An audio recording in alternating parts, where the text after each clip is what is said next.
Thank you, Dr. Debash. Thank you very much for touching upon the issues which Mr. Maxwell had raised in his opening presentation, and also drawing up a picture of what is possible at the national level and also at the global level. Now, we have had a very rich array of presentations here. I will now, since we still have some time, I would like to open the discussion to the House and invite questions to the panelists if they have any, so that we can enrich and rough out the smoothen the edges of some of the angularities in some of the issues which have been raised. So you are welcome to raise your questions and kindly introduce yourself and also mention the panelist who you would like the question to be answering.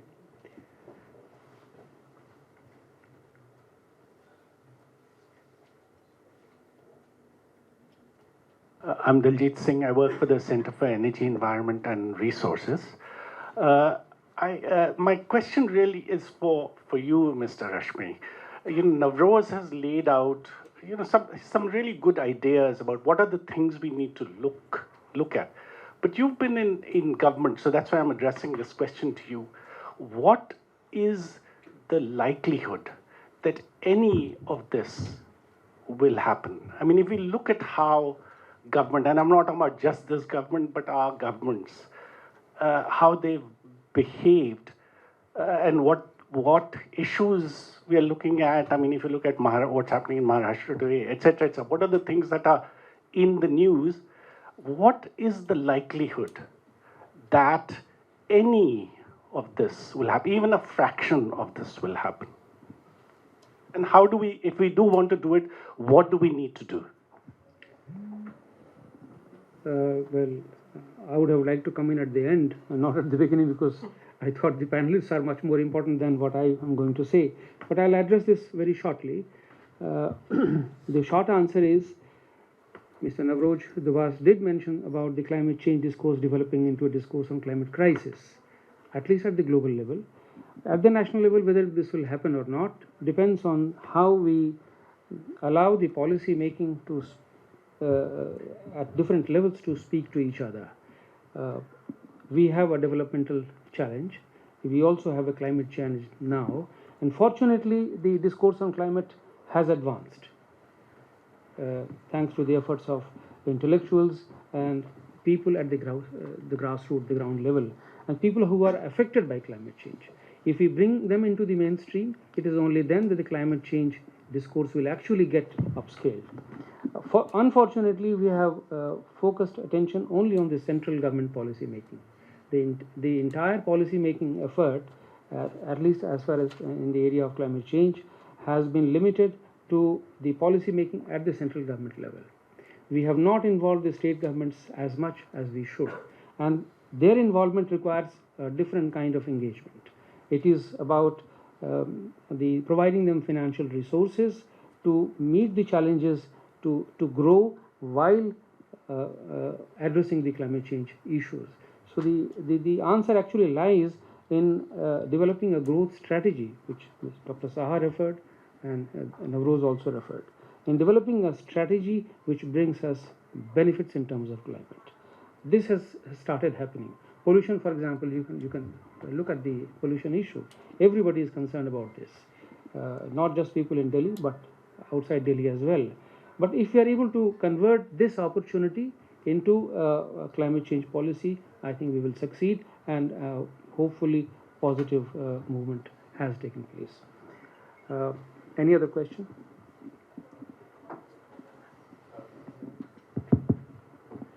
Thank you. My name is Anmol. I'm from UNESCO, and the question sort of relates to the point that Mr. Dubash made about his younger colleagues wanting more transformative approaches, and perhaps also linking movements like Extinction Rebellion and their impatience with co-benefits and incremental approaches.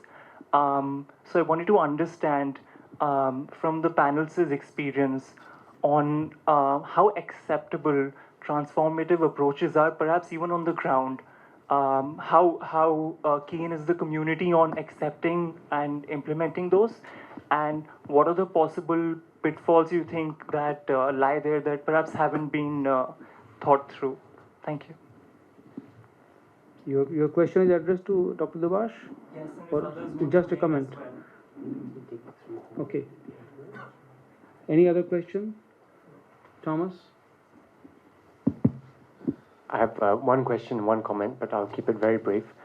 Question for Navroz. I would like you to think through for us a scenario in which next year the NDC enhancement round does not go particularly well and Trump is re-elected.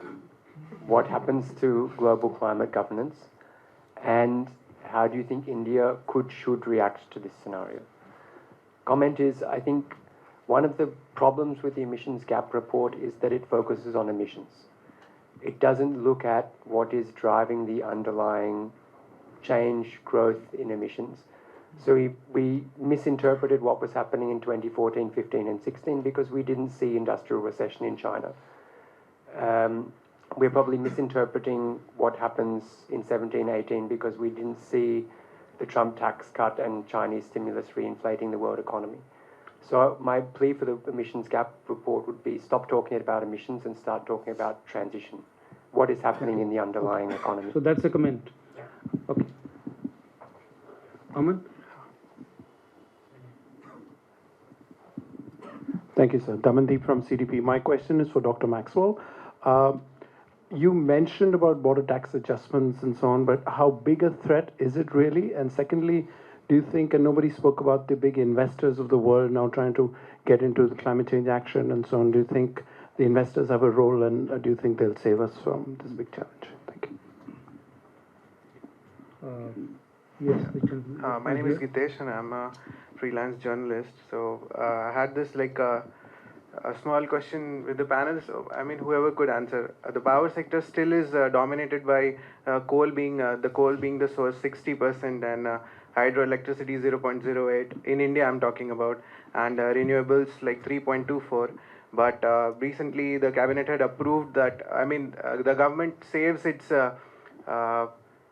It provides a solution by approving this, that the hydro capacities of about above 45 gigawatt, they added to the renewable energy basket, which includes the solar, wind and small hydro. So instead of doing something actually real when the requirement is huge, the government just added that the things above which are producing more than 45 gigawatt, we can just add it to the basket of renewables, and that way we are saving a lot of our targets, and we are able to do. This is how we prove that we are getting very close to the things that we have given as NDCs. And with the other. So your question is that inclusion of large hydro is a camouflage. Yeah, that's what. Okay. Is it a so one more Maharashtra and UP have banned plastics, but the plastic ban by India has not been taken, and it has been put forward to 2022. When we have a great deal of climate change happening with this rapid rate, then why has it been taken forward till 2022 by the central government? Thank you. Gentleman at the side here. I'm Abhishek and I'm a student from DU. I'm audible. Yes, sir, you can hear you. And my question is to Dr. Maxwell. Sir, you said that if emissions from the developing world continues to be on rise, if it continues to be on the rise, which is apparent given the justification of historical responsibility that the developing countries keep on entailing, how much more do the developed nations need to contribute? And how feasible are such contributions given the present reclusive stand of the Trump administration in the US and given prospects of skepticism in Europe? Thank you.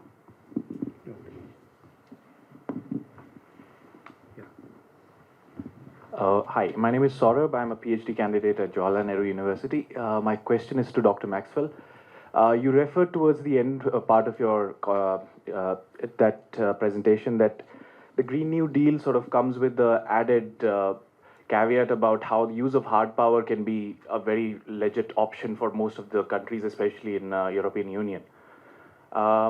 My counter to that would be, or a paradox that we then face, is that the biggest emitters in the world are least susceptible to coercion.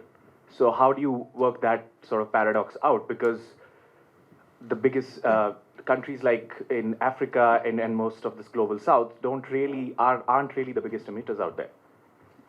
Thank you.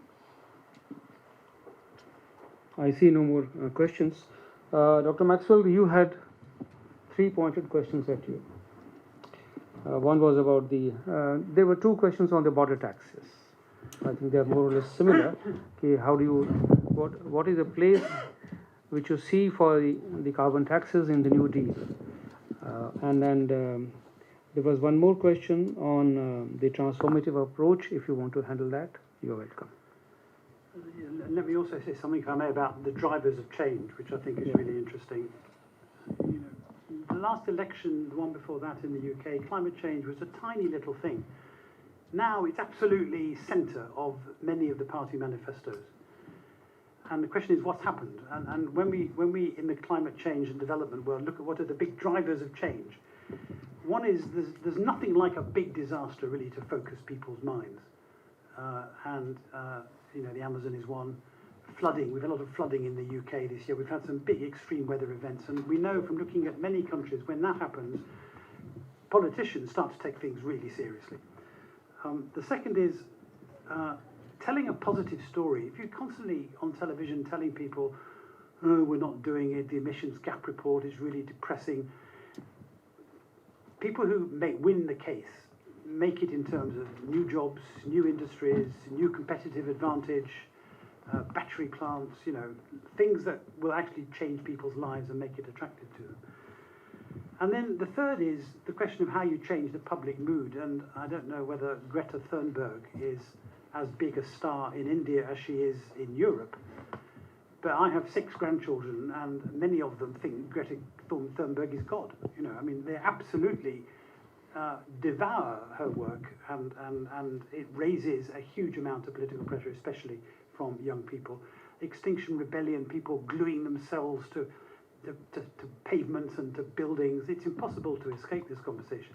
Politicians are forced to respond. So you need a sophisticated political strategy to make the case. And I can think of many countries where those elements, you know, are highly visible. Border carbon adjustments and investors, I think they're coming. And the reason I brought it up here is because I think that developing country exporters are going to be facing taxes. There is a task force now within the European Commission, for example, working out how to manage border carbon adjustments. I think there are other ways to help developing countries reduce their emissions, and I've written about that with a triangle of potential policies to encourage, to incentivize, and if necessary as a last resort, to enforce. Measurement is really important. Who knows how much carbon is emitted company by company, product by product? In the UK now, all large companies are required to report every year on their carbon emissions and to have a plan in place to reduce them. And if you were to introduce that kind of legislation, it would make a big difference. But just knowing how much carbon is being emitted in the supply chain of different companies, and could we have certification? There are carbon footprint certifications available in developed countries. I don't know whether they also exist in developing countries. And businesses are often taking the lead in those, to answer the question about investors.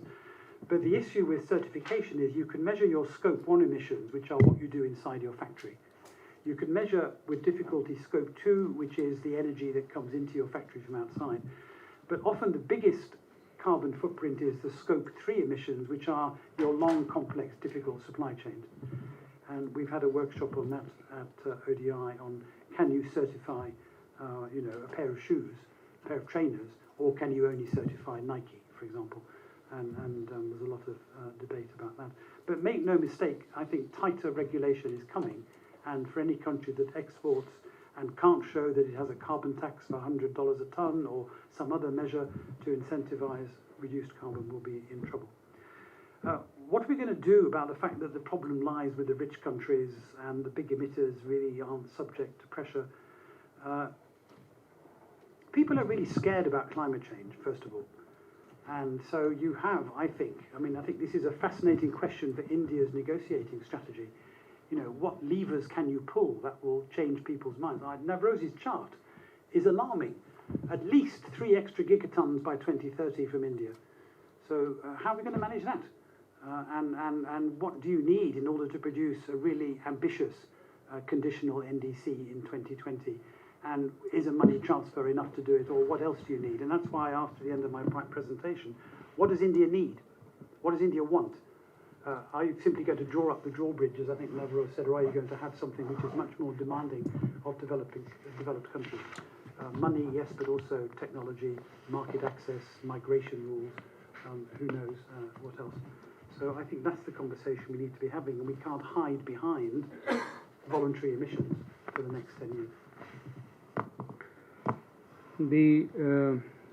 The next set of questions which I think remained unanswered was one about what is it that we do to bring transformation rather than incremental approach that is implicit in I think the gentleman there characterized the co-benefit approach as the incremental approach. What is it that you see necessary to convert this into a transformative approach, and what happens if Trump gets elected? Well, the second one, I think Thomas is just being mischievous, but I'll take it seriously nonetheless. I think the first, they're both good questions, but the first one, let me start by sort of questioning the premise.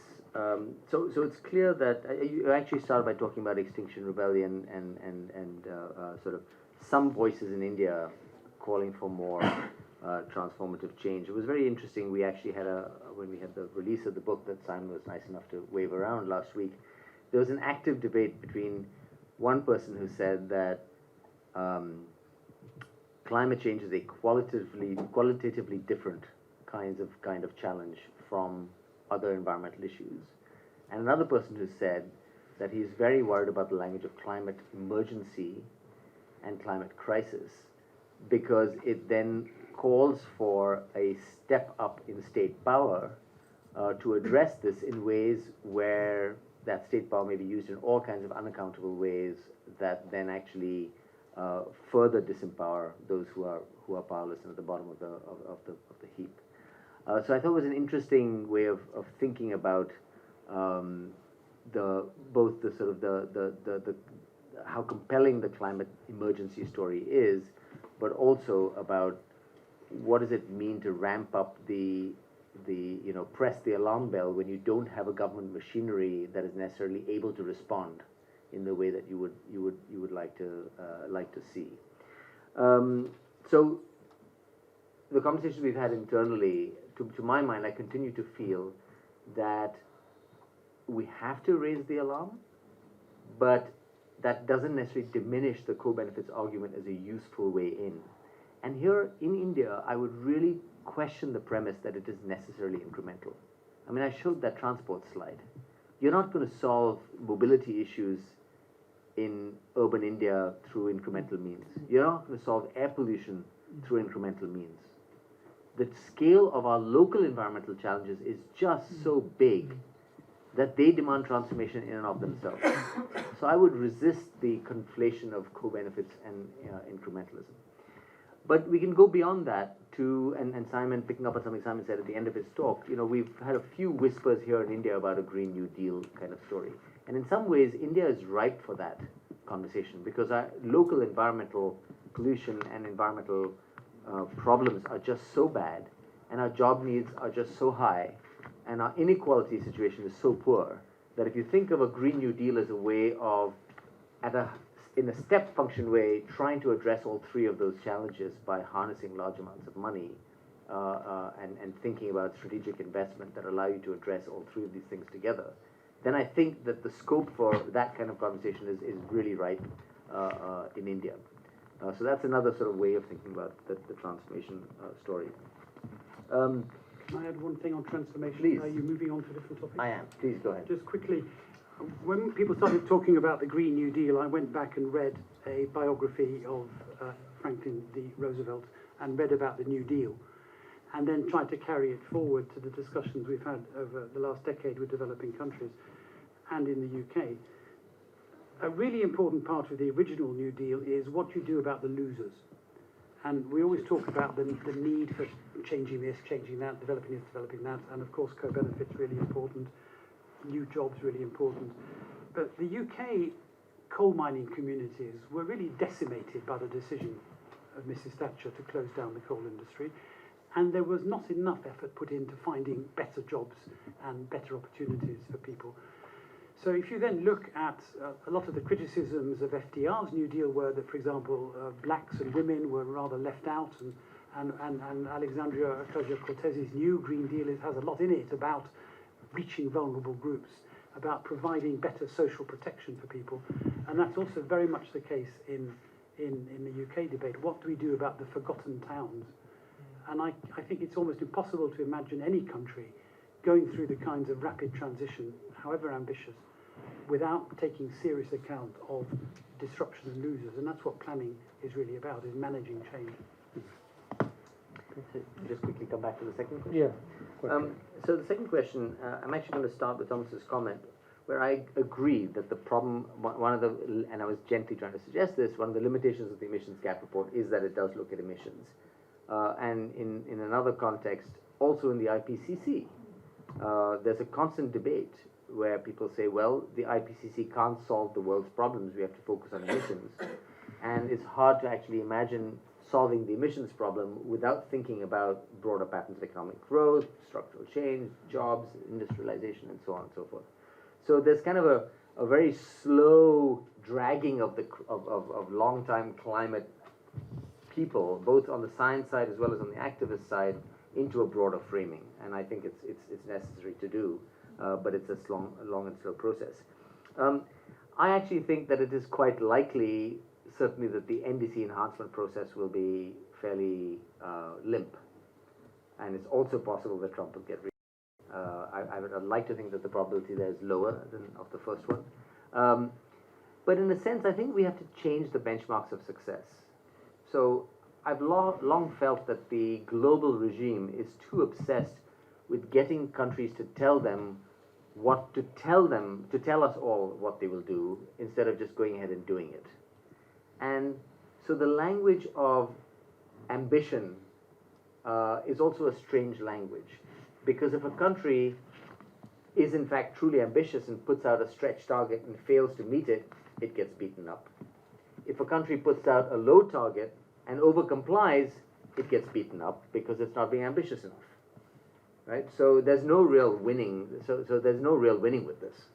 And actually what we need to be doing is saying, let's forget about the global target setting for a while, go home, work really, really hard, and in 3 or 4 years we'll come back and measure, not maybe through emissions, but through a sense of intermediate metrics. And we need a good set of intermediate metrics that suggest, are you really turning your transport system around? Are you turning your coal system around? Are you turning your food system around? Some sort of intermediate metrics would be, I think, a much more sensible way of having this conversation. So if we're not going to face this, so we come back in a year or two now and the run rate is now 9% or 11% or 15%, and we're still having the same conversation, then I think we're going down a dead end. Okay.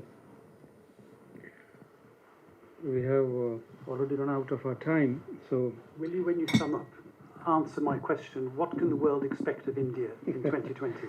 We're all waiting for that. Very difficult. I mean, I'm no longer a part of the government. I'm as independent as you are. So I would not hazard a guess, but I'll try and see, as much as possible. I will try and answer some of the questions which you have raised. Thank you very much to each of the panelists for an extremely thought-provoking and very wide-ranging discussion. It's quite clear. I mean, Dr. Maxwell was highlighting the major findings of the report, it's quite clear that with each passing year, the asking rate, to borrow Dr. Anand's phrase, the asking rate is going up. And it's difficult with the kind of resources that are available at our command, the kind of policies that we have in place, it's difficult to meet this asking rate. So we might fail, we might lose the match. But that is certainly not an option for us. This is what the UN Secretary General has been talking about, that failure is not an option. So what do we do to get out of this mess? As far as the policy making is concerned, and if we look at the example of India, the two panelists from RIS on my two sides, they have talked about the paradigm, getting the paradigm right. And Navroz also, and then in fact Mr. Maxwell also did talk about this paradigm. So getting the paradigm right is really the fundamental question. And then how do we do this in the national policy making space? The established wisdom is that the co-benefits is good for the country. And that is ingrained in the national policy making in India. The National Action Plan on Climate Change essentially follows the co-benefit policy approach. We have now the Paris Agreement. Paris deal was a new deal, but this also is basically underpinned by the scheme. The scheme under the Paris Agreement is essentially a scheme of voluntary efforts based on the national capacities and national circumstances. It is a bottom-up deal. It is not entirely. It's a combination of bottom-up as well as top-down, but top-down only in the sense of defining the goal. It doesn't mandate the countries what they can do. It is guided entirely by the national resources and the national policy-making space that you have. But the national policy-making space is obviously constrained by a number of issues. Climate is one of them. The Greta Thunbergs of the world, they think that they can change the world by protesting about climate. But by protesting about the climate, you can raise the awareness levels. You cannot change the policy-making space that the countries have. And that is, it's very important to understand that. In India, for example, if you to talk about India, India has a policy of trying to bring its emissions intensity down. Emissions intensity is a relative concept. So so you need to understand why it is a relative concept. It's not an absolute concept. It is relative to growth. So growth is equally important as climate. And that is the fundamental challenge which Indian policy making has. Fortunately, in the last 20 years or over the last 10 years, it has become a part of the policy making discourse. It was not so 10 years ago. I mean, at least when I have started looking at this whole affair, I don't think it was there. In 2008, there was no policy in the government of India. In 2009, the first time the National Action Plan came about, and that is based on co-benefits. But in the Paris Agreement, it has moved beyond co-benefit. It has moved to a national policy, which is ingrained in the development policy. In fact, the emissions gap report notes that of the 57 countries, there are only 2 countries which have taken supply-side measure as part of the national policy to bring the emissions down. India is one of them. Nigeria is the second one. What happens to the rest of the world? Rest of the countries have essentially looked at the demand-side management. India is one of the few countries which has approached the energy transition from the supply side. So it's not that India is not doing. India is certainly not doing enough. We can do much more than this. But should we only focus our efforts or our sight only on the national emissions intensity? Emissions will go down in any case. If we use the energy efficiency, which Navroz was talking about, energy efficiency as part of the policy, one of the policy drivers, it will come down in any case. But the real trick is the developed world has gone down, but the carbon intensity in the developing countries has not gone down. And that's the real challenge for the policymakers in India. It's not enough to bring down emissions only with the help of the energy efficiency. We need to address those sectors of the economy where we are up against the challenge of carbon intensity. the energy based on carbon. So decarbonization is the solution, but it has a number of issues because it involves costs, it involves technology, and the investor will invest in a more environment-friendly technology only if it rewards him suitably. We need therefore to look at a long-term strategy which brings climate benefits and also addresses it responds to the issues of the development goals. A long-term strategy is a requirement of the Paris Agreement. So hopefully, if the countries around the world, if they look at the emissions gap report conclusions, they will be goaded to drawing up a long-term strategy either in 2040 time frame or 2050 time frame, which will help them move towards a lower carbon economy. Whether it will be based on a zero carbon strategy, I'm not sure. The zero carbon strategy, even the IPCC reports have not fully endorsed, because unless there are some solutions which are currently beyond the realm of technological competence, a zero carbon goal is not possible. So let's not look at the impossible. Let's look at what is possible, and what is possible is attempt a low carbon strategy which looks at different sectors, energy efficiency being one of them, the urban mobility being the other one, buildings which involve both energy efficiency and cooling, the industrial transition, which is actually the elephant in the room. 30% of the emissions in India comes from industries